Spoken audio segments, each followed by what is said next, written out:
취재부터 뉴스까지 한 큐에 전해드리는 시간입니다. 최근에 트럼프 이야기를 별로 안 했더니 조금 입이 간질간질하기도 하고 저희 제작진들이 마음이 많이 다급하기도 했던 것 같아요.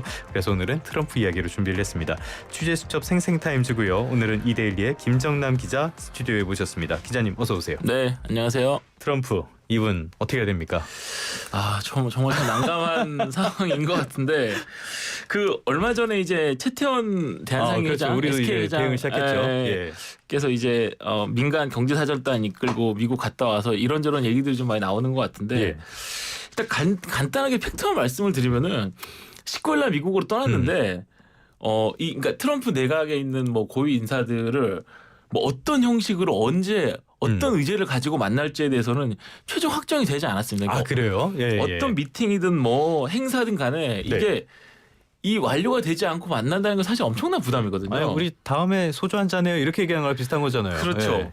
그런데 일단 지금 관세 전쟁이 최대 화두인 건 잘 아실 테고 그래서 가장 큰 목적은 이제 러트닉 상무장관을 만나는 것이었는데 상무장관이 그때 당시에 이제 그 연방 상원 인준안 투표 전이어서 정식 장관이 아니었다는 점에서 좀 실무진 차원에서는 만약에 못 만나게 되면은 차관을 만나는 방안까지도 좀 생각해보자 이런 여러 가지 시나리오를 안고 부담을 안고 이제 갔는데 러트닉 장관이 아무래도 취임 전이었다 보니까 이 한국 경제사절단이 면담을 신청했다는 사실을 제대로 인지하지 못했습니다. 아 그래요? 네. 네. 그래서 뒤늦게 이걸 알고 면담을 잡으라고 지시를 했고 그래서 한 30, 40분 정도 이제 만남이 성사가 됐는데 통상 이런 고위급 만남 그러니까 최태원 회장 그 민간 그 최대 경제단체 회장이고 거기 이제 상무장관이기 때문에 이 정도 되면은 뭐 의제도 정하고 미리 다 조율하고 하는 거죠. 기념사진도 찍고 이것저것 우리가 이렇게 했다 하는데 사실 그 이후에 그런 게 없었거든요. 그냥 지금 우리가 알려진 거는 10억 달러 정도 뭐 보도에 나왔지만 1조 5천억 정도 투자하면 패스트트랙이라고 해가지고 이제 전담 직원 배치하고 허가 쉽게 해주겠다 이 정도거든요. 그 딱 이 정도까지가 지금 일단 알려진 팩트라고 저희가 지금 보면 될 것 같습니다. 이건 전문 용어로 어떻게 보면은 비속어긴 하지만 삥 뜯는다라고 표현하는 그런 것 같기도 하는데 참 지금까지 말씀해주신 이런 상황을 보면은 우리 대표단이 가서 어떻게 호의를 베풀었다라는 느낌도 들긴 하고요. 어쨌건 만나주긴 했으니까 콜대를 받고 진짜 협박만 나간 것 같다 이런 평가도 나올 수 있는 것 같아요. 어떻게 보십니까? 그 둘 다 사실 맞는 해석인 것 같고 그 두 가지 사실 그 전에 좀 전제를 좀 깔고 가야 될 게 어느 나라든 간에 정권초 내각은 힘이 세고요. 그렇죠. 특히 트럼프 행정부 같은 경우는 훨씬 더 콧대가 세다. 특히 1기보다 2기가 더 세다 이런 말들이 지금 많이 나오고 있습니다. 1기 때는 그래도 어떤 제어 장치 같은 것들 공화당 내에 반발 세력은 있었는데 지금은 다 뭐 완전히 충성파로 깔아놨잖아요. 그렇죠. 그런 것 같아요. 그리고 두 번째는 이제 한국에 아무래도 정치 혼란이 좀 있다 보니까 외교 채널이 아예 없다시피 한 이 상황에서 민간이 홀로 고군분투하고 있다는 그 점까지도 좀 감안해서 봐야 될 거. 눈물 나온다. 같거든요. 그러니까 이걸 종합해 보면 이 장관 취입 선서식을 한 2-3시간 앞두고 이제 급하게 만났다고 하는데 최태원 회장 등을. 그래서 일단 그 정도만 보면 만난 사실은 있기 때문에 우방으로서 좀 챙겨주긴 챙겨줬다. 좀 호의를 그래도 베풀었다는 해석. 이 가능할 것 같긴 한데 뭐 할 만큼은 했다고도 볼 수가 있겠네요. 이런 면에서. 그렇죠. 그런데 당연히 이제 민간 인사들이다 보니까 환계도 분명했던 거는 맞는 것 같습니다. 이게 물론 이제 뭐 의미를 부여한다면 이제 안면을 텄다, 뭐 태핑했다, 그러니까 안면을 텄다 이 정도 의미를 주고받을 수 있지만 사실은 이게 엄밀하게 따지면 주고받는 식이라기보다는 저희가 이제 10억 달러 청구서를 안고 돌아왔다는 그런 얘기가 되다 보니까. 아무래도 이제 좀 트럼프 촉이 워낙 이제 콧대가 세고 하다 보니까 좀 미국에 뭐 다 마찬가지겠죠. 다른 나라들은 다소 이제 현실적으로 약자의 위치에 있고 특히 우리나라 같은 경우는 이런저런 좀 정치 상황이나 이런 게 있다 보니까 좀 쉽지 않은 상황이었다. 이렇게 좀 보면 될 것 같습니다. 하긴 40분 정도 급하게 면담이 이뤄졌다. 그러면 인사하는데 5분 통역도 있으니까 정확한 말씀이십니다. 그렇죠. 몇 마디 못했겠네요, 뭐. 자기 소개하는데 몇 분 지나하다 보면은 사실 얘기 많이 못했죠. 정확한 말씀이세요. 네네네. 지금까지 보면은 통역이 낄 때마다 그만큼의 시간이 더 들어가기 때문에. 그렇죠. 자, 10억 달러 투자 하한선 이야기 말씀을 해주셨습니다. 이게 이거 어떻게 봐야 됩니까? 분석 좀 해주세요. 이 10억 달러 패스트트랙 얘기를 했는데 이거 하면은 이제 허가 문제, 규제 문제 많이 풀어주고 100억 달러 이상 가면 정말 우리가 잘해주겠다. 이게 한국 돈으로 한 1조 5천억에서 한 15조 이 정도 되는데 이게 100억 달러 이게 뭐 큰 규모긴 하지만 10억 달러 정도면은 이제 뭐 그렇게 큰 부담을 가질 정도 예. 이런 얘기를 하는 분도 있고. 네네네. 근데 이게 기업이 부담을 느끼는 건 크게 두 가지인 것 같습니다. 아, 금액 문제가 아닌가 보죠. 사절단 사람들하고도 이제 이런저런 얘기를 해보면은 첫째는 바이든 때는 저희가 투자 많이 했잖아요. 많이 했죠. 그때는 예. 우리가 너네가 미국에 투자를 많이 하면 우리가 보조금을 많이 주겠다. 그게 일종의 어떤 인센티브 그렇죠. 차원으로 인센티브를 주겠다는 거죠. 접근했는데 네. 트럼프 같은 경우는 이 초기의 기조를 보면 니네가 투자를 하지 않으면 페널티를 주겠다. 그러니까 그게 일단 깡패요, 관세죠. 일단 처음에 얘기하고 있는 게 관세죠. 예. 한 달 시간을 주면서 니네가 잘 생각해봐라 하지 이건데 그 미국 투자에 대한 어떤 뭐라 그럴까요? 그 강제성이라 그래야 되나? 그러니까 그거에 대한 게 훨씬 더 좀 그러니까 커진 것 같다. 그러니까 어차피 비즈니스는 현실이니까요. 뭐 상이 아니라 벌을 주겠다고 한 거니까. 그렇죠. 예. 그러니까 더 약간 뭐라 그럴까 좀 독해진 미국 우선주의라고 하면 되나? 그리고 반도체나 배터리 같은 경우는 바이든 때 인센티브로 접근을 하면서 특히 삼성 같은 경우는 보조금 10조 원 계약을 해놨기 때문에 10조 원 사이드 해놨기 때문에 약속받은 보조금이 있거든요. 근데 트럼프 정부 때는 이걸 그러니까 재검토하겠다, 리뷰하겠다고 하면은 어찌 보면은 못 받을 수도 있습니다. 이게 왜냐하면 이게 기업 대 기업으로 내가 보조금을 계약서를 썼을 거 아니에요. 그럼 이거 법적으로 소송해야죠. 그렇죠. 기업 대 기업이면 옛날에 이제 기억나시겠지만 삼성전자랑 한 15년 전에 애플이랑 싸울 때 그냥 싸우는 겁니다. 그냥 그 기업 대 기업이라면. 근데 미국 행정부 특히 트럼프 정부를 상대로 소송을 할 수 있는 기업은 현실적으로 없다. 그렇네. 생각해도 무섭네요. 예. 그렇게 니네 전임 정부지만 사인했는데 왜 돈 안 주냐라고 소송을 걸 수 있는 데는 사실 없다고 봐도 되거든요. 그렇기 때문에 한국 기업들은 아쉬운 거죠. 이걸 받아야 되기 때문에 특히 이게 한두 푼이 아니라 이게 있어야 투자가 되는 정도의 큰 거이기 때문에 미국 투자 자체에 좀 차질이 생길 수 있으니까요. 근데 실제로 이런 보조금 같은 것들 다 없앨 수 있는 겁니까?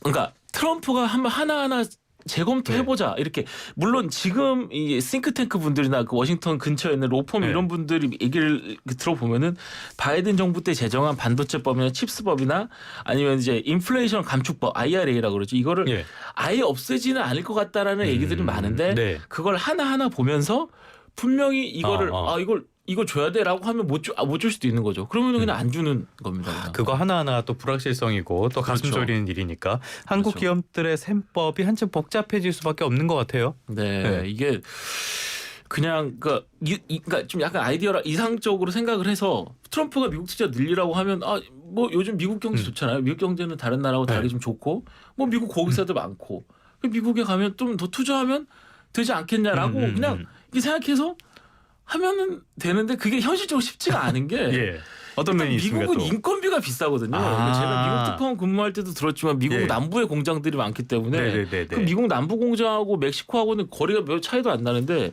인건비 5배 차이 난다고 그때 그래요? 그럼 그렇죠. 멕시코에 가고 말지. 근데 멕시코 애들이 약간 좀 이렇게 내일 생각 안 하고 오늘만 사는 애들이 많기 때문에 그냥 다 써버리고 그러니 그 인력 관리가 쉽지 않은 측면도 있거든요.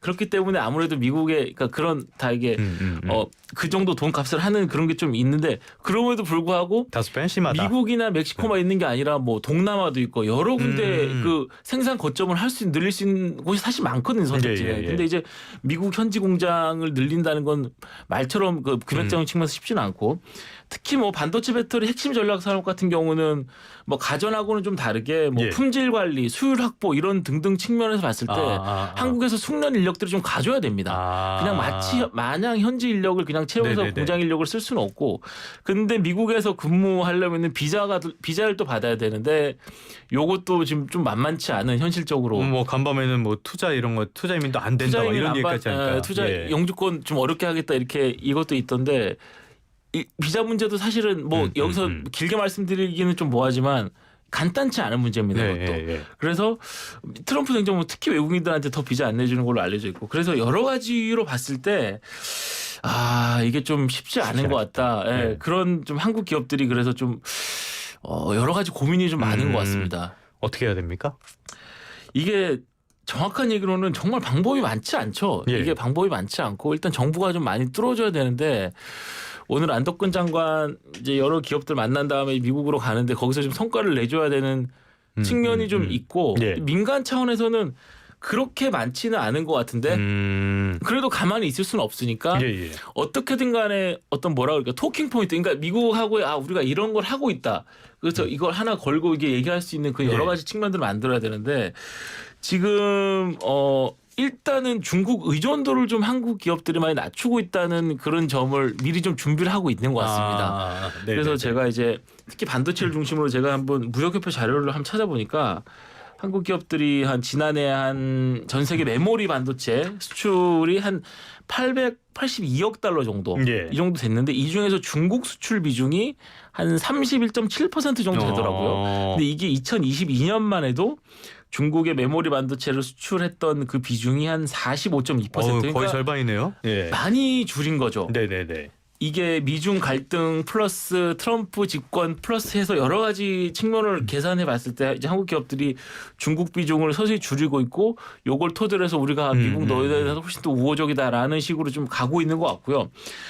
과거에는 원래 한국 기업들이 반도체를 한국에서 생산을 해서 중국에 보낸 다음에 중국 현지에서 패키징을 한 다음에 뭐 최종 소비자들이 많은 뭐 미국이나 유럽 등으로 이제 보내는 그런 식의 구조가 많았는데 지금 하이닉스도 마찬가지고 뭐 관세 압박 등등 해가지고 뭐 직접 미국의 패키징 공장을 짓는 식으로 점점 가고 있는 흐름이 있거든요. 그러니까 이런 노력들이 이제 미국에 어필을 하는 과정에서 좀 뭔가 우리도 이런 걸 하고 있다라는 게 말이 되는 거죠. 하지만 역시 민간 기업 차원에서는 쉽지 않은 게 현실입니다. 이게 정부가 빨리 채널이 정확하게 돌아가줘야 되는데 지금 뭐 우리 정부 차원에서는 교류 자체가 잘 안 되고 있는 거죠? 쉽지 않죠. 오늘 지금 안덕근 장관 가가지고 뭐 오늘 가고 이제 현대차 등등하고 이제 개별 기업들하고 비공개 면담해서 간다고 하는데 러트닉 장관하고도 면담이 잡혀 있다고 하는데 잘 모르겠습니다. 개인적으로는 왜냐하면 일단 제가 생각할 때는 VIP들끼리 어떤 그런 전화 통화라도 있어야 되는데 지금 최상목 장관 지금 권한대행이시죠. 지금 전화를 못 하고 있거든요. 심지어는 스캇 베선트라고 해가지고 미국 재무장관이 있는데 이분하고도 지금 만나지 못하고 아니 뭐 어떻게 보면 우리는 격이 맞는 사람 자체가 없는 상황이니까 지금으로서 그게 좀 있는 그런 요인들이 있는 것 같습니다. 지금 한국에서 사실은 따지고 보면은 미국에서 장관급 회담을 한 사람이 조태열 외교장관 말고는 없고 이제 안덕근 장관이 가시겠지만. 얼마나 안덕근 장관도 성과를 낼 수 있을지 미지수고 이게 뭐 다 마찬가지겠지만 일본이나 뭐 프랑스, 영국 이런 데 주요국들은 막 나서가지고 트럼프의 마음을 사는데 혈안인 상황이기 때문에 한국만 외톨이 신세가 좀 되고 있고 당연히 기업들이 느끼는 소외감이 큰데 저도 요번에 이제 요번에 민간 사절단 뭐 갔다 오신 분들 뭐 특히 그 주변에 계신 분들하고도 저도 가만히 이렇게 얘기를 들어보면서 생각해 보면은 어떤 느낌이 드냐면은 이게 거대한 특히 이제 트럼프 정부 들어선 더 그런 것 같은데 거대 담론이라든가 뭐 대의 명분 이런 것도 좋고 뭐 한미 동맹 좋죠. 그건 당연히 가는 건데 신분이 더 중요한 것 같던데 이분은. 근데 경제는 약간 또 좀 다른 문제인 것 같기도 하다 이런 생각이 많이 들더라고요. 그러니까 쉽게 얘기해서 돈 좀 쓰라 이거죠. 미국에 돈 좀 쓰라 이건데. 이게 비즈니스가 또 현실이다 보니까 근데 또 돈을 쓸 수 있는 여력들 특히 이제 한국의 이제 주력 사업들 사업이 또 좀 쉽지 않고 특히 미국 사업을 확 늘린다는 것도 이게 고민스러운 부분이 있기 때문에 상당히 난감한 좀 상황인 것 같긴 한데 그래서 하루빨리 정부에서 외교 채널을 정상적으로 가동하는 게 가장 중요한 것 같습니다. 역시 정치적인 불확실성을 줄이는 게 지금 시점에서 제일 시급해 보입니다. 지금까지 이데일리 김정남 기자와 함께 미국과 우리의 관계 트럼프 2기에 대응하는 각종 모습들을 살펴봤습니다. 오늘 말씀 고맙습니다. 네, 감사합니다.